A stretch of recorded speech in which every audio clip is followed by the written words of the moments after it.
Greetings, gentle viewers. It is I, Wakeangel2K1, and I wish to share with you a story of my youth. Now we're going to go way back. Say, really, quite literally as far back as I can remember. It's the year 1990, possibly 1989. I'm just a lad of 4 or 5 years. I'm pretty sure I haven't even started kindergarten yet. And the one thing that I love more than anything else is the Teenage Mutant Ninja Turtles. And I have a really big collection of turtle figures at this point. I'm an only child, and I was always well behaved, so my mother was always glad to buy me things, you know, rewarding the good son. And I'm in a Ray's department store. I have no idea if Ray's department store is even still in business, but it's where we did most of our shopping back then. And I wanted, more than anything else, to get a certain figure. Just to complete my Ninja Turtle collection, I wanted the one character that I didn't have yet, April O'Neil. I remember I had her in my hand. I even took her off the shelf. And then some lady, I don't even remember, she spoke to me in a broken English. She might have been, I don't even remember. She convinced me that since the figure was of a girl, that it was a toy for girls, and that I shouldn't get it. And since I'm 4, I listened to her, and I would go without an April O'Neil in my collection. And to this day, it's been almost 22 years since then. And whenever I think about her, I just want to punch her in the face. I'm sorry, I normally would never strike a woman, but damn. Who does she think she is? Anyway, I decided once and for all to end this lamentation of 2 decades, and finally got the April O'Neil figure that had been denied me in my youth. Now this is the 2008 re-release of the original figure, so it's not really anything too special. But let's get her out of her packaging. Yes, I did this treatment. The whole cutting the bottom of the blister open so you can extract the figure without damaging the card, because that's actually a pretty nice card. Let's see if we can zoom in on some features here. Like, you see the drawing style of the characters kind of reminds me of the original comic, although it should be mentioned that the comic came out significantly before my time, so I never actually read the original Ninja Turtle comic, but I did read the cartoon. I love how you have this drawing of April O'Neil there, and her shirt is open enough that she should be displaying a significant amount of cleavage, but it's not drawn in. It's like Yu-Gi-Oh! Censorship going on there. You know, you get like pictures of Slash. Like, you can tell by the grimace and the weird drawn nose that's what the characters look like. Kind of like how Splinter is just depicted as a rat clawing through a wall, if that even is supposed to be Splinter. The back of the box is pretty cool. Let's make this nice and straight. It basically, there we go. It has the origin story of the turtles on it. Let's see. The evolution of the turtles. A boy's bowl of pet turtles falls into the stench of an underground city sewer. They land on Splinter, a penniless but powerful ninja master who lives in the muck.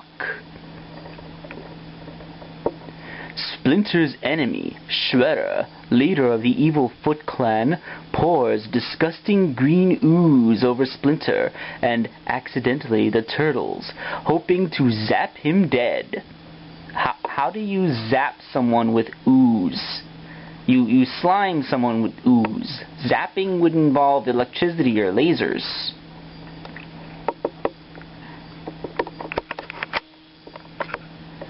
Instead, the turtle pets mutate into turtle teens, and Splinter turns into the biggest rat to ever face a trap.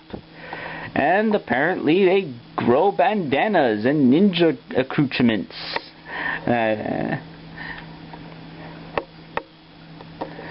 Splinter, the big cheese leader, teaches the turtles the way of the ninja. Together they form a kick-stomping fighting team for the side of good against the deadly Foot Clan. Get ready for the Teenage Mutant Ninja Turtles! And then of course there's the obligatory look at the other figures on the back. You see the four main turtles, Splinter, and Casey Jones and April. And then for the bad guys, you have Bebop, Rocksteady, a naked Shredder. Seriously, look at that. He is naked. His belt is the only thing covering him. The actual figure doesn't look like that. I'm just guessing that the prototype they used for this photo wasn't properly painted yet. A Foot Clan ninja, a Foot Soldier. Remember back then they were robots. And Slash, the mutant turtle. I don't remember much of Slash, and I don't have his figure. Although he looks like he's wearing Shredder claws over his hands, so, you know, signifying. Of course, that would kind of, if the bad guys have a turtle working with them, then it would kind of make it awkward when they say all those derogatory things about turtles, huh? Like, oh, turtles, they're all slimy, disgusting things. And then Slash is like, well, gee, boss, you just talked yourself out of a Secret Santa. You just talked yourself out of an expensive Secret Santa gift. You'll be lucky if I give you a roll of tape. Okay, that's enough talking about the packaging. Let's talk about April O'Neil, the figure, herself. Yes. Oop, she just fell right off the card. Okay, so I believe the original release of this figure was 1988. So here's an action figure from the late 1980s. Okay. She does all the things that I don't like about action figures. Her legs are made in a presupposed. She's basically already taking on a pose, rendering her articulation mostly pointless.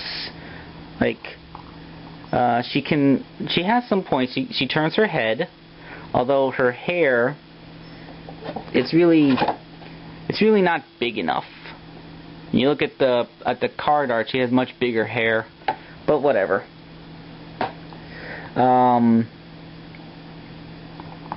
She has one really straight arm, which is good for pointing, and it seems to be molded a particular way. We'll get onto that with the accessories. She has swivels up here on her elbows, which do a little more than act as wrist swivels. So no proper elbow articulation. But hey, it's 1988. Nobody had proper elbow articulation. She has a waist joint. And she has the infamous V-cut thighs.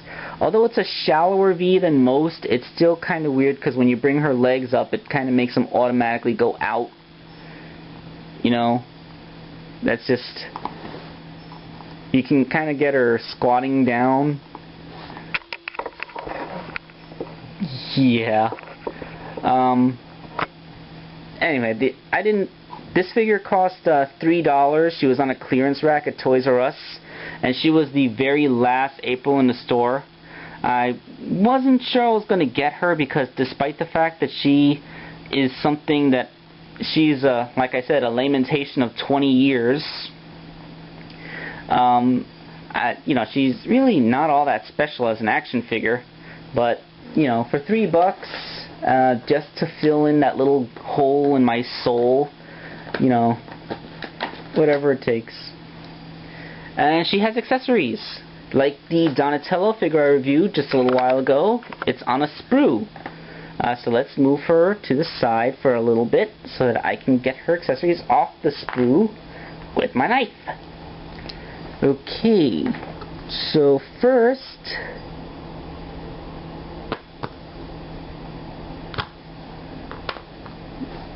we have a camcorder, because we remember in the original Ninja Turtles cartoon, April O'Neil was a reporter. So how does she hold this thing? I don't know how this goes on. Does she hold it in this hand? That's not how you hold a camcorder. That's not how you hold a camcorder at all, unless you want to bonk someone on the head with it. I mean, you'd think that there would be a stem, so she could, if there was a stem coming out the bottom here, then you could put it in this hand, and she could actually approximate holding it up to her face, like a camcorder should. And I'm betting she's coming in all fuzzy because my autofocus is going on the floral pattern on my quilt. Hold on, let me see if I can get this focus.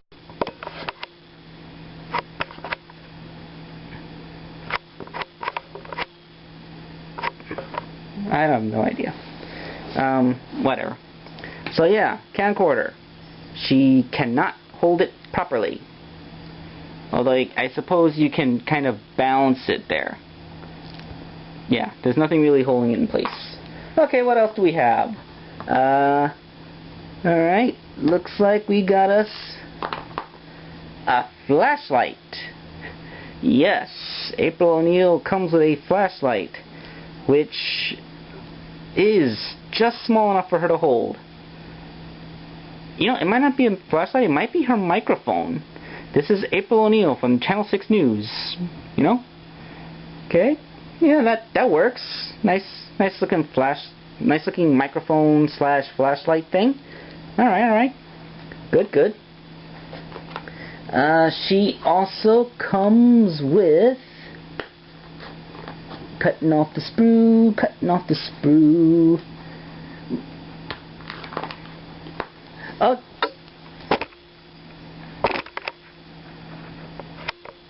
A handgun. Yeah, a bona fide gun. Not many toys nowadays come with photorealistic guns unless they're pointed at a teen audience. But I guess in the 1980s, even though I was 4, we still mostly had a teenage audience buying these things, I guess.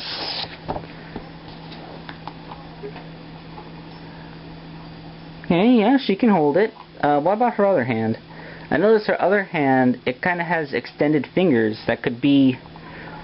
That's probably meant to be trigger fingers, so let's see if I can put the gun in that hand and make it look like she's holding it by the trigger guard.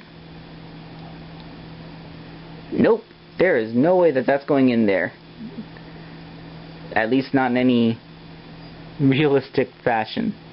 Okay, so actually I see a tiny peg, and I notice that there are little holes on the side of the camera.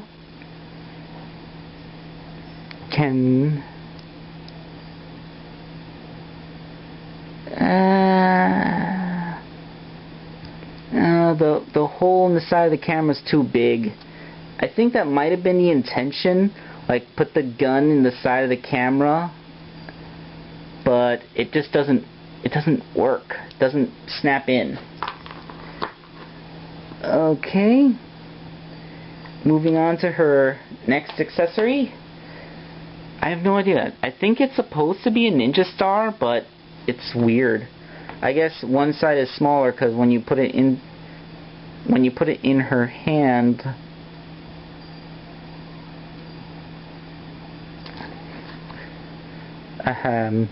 put it in her hand. There we go. I guess that looks good, right? No. Okay, there's only one accessory left on this sprue, and it is the biggest.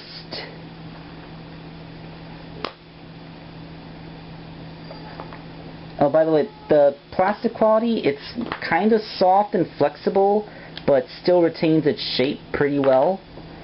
So it's a good compromise plastic. We have a suitcase.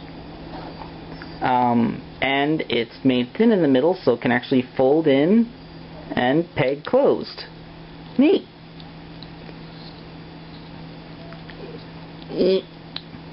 Hold on a second.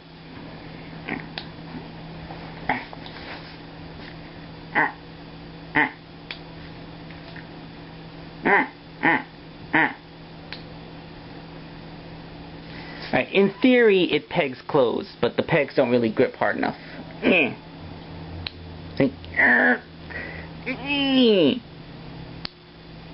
It's mocking me. So I suppose you would hold this. Yeah, it does fit in there. This is April O'Neil, and my lunch just spilled everywhere. Okay. So, April O'Neil figure. 1988 to re-release in 2008. Filling in a collection that had a very obvious gap in it for 20-something years. Oh, and she has turtles written on her back. You know, cause that's what the turtles want. Free advertising for their secret ninja force that is supposed to remain hidden from society. Yeah.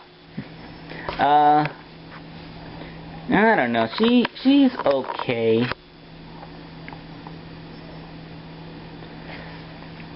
Yeah. She's a figure from the 1980s, and she shows it. But you know what? It's something very special to me personally. So I'll give it a pass. And she can join the rest of my turtle collection.